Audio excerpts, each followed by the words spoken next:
In keeping in line with the theme of Halloween-themed television shows and movies, as well as said television shows and films that came out around this time 30 years ago in 1994, I want to briefly talk about 1994's Wes Craven's New Nightmare, an underrated gem of a horror film that I really don't hear too many people talk about.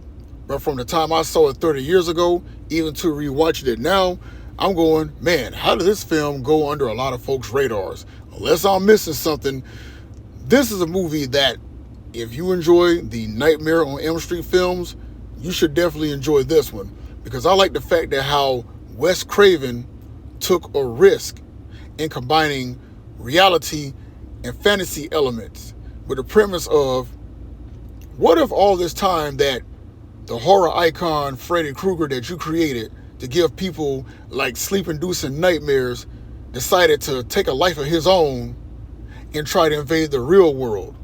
That would be trouble for everyone. And mind you, by the way, it don't matter if you're asleep or you're awake, yeah, you're going to get got.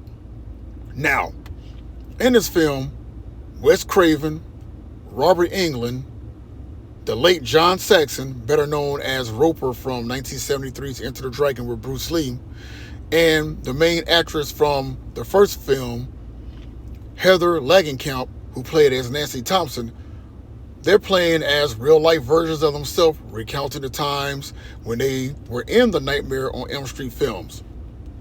But they start seeing a whole bunch of strange things going on, and they come to the conclusion, Freddy Kreuger is trying to invade the real world.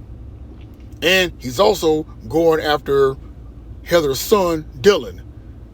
And Heather has to reprise her role as Nancy just so she can defeat Freddy Kreuger once and for all.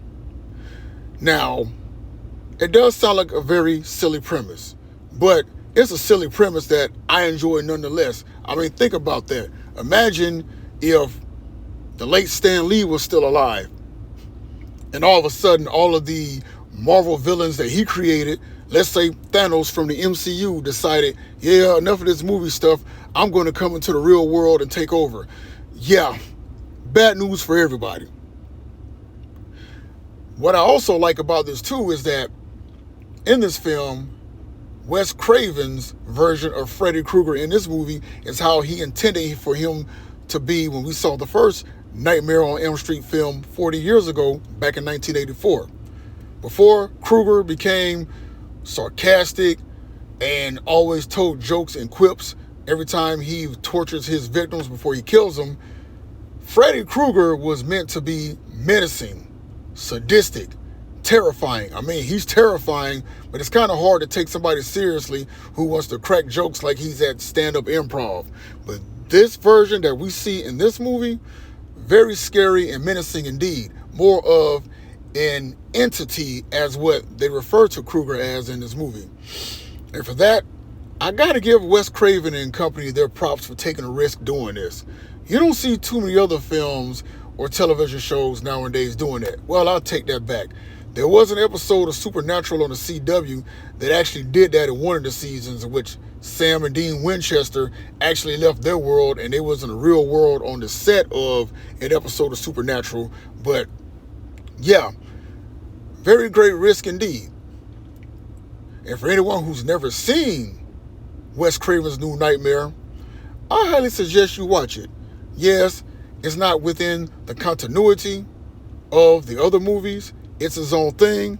But at the same time, it's a very enjoyable film for movie fans and horror film fans alike.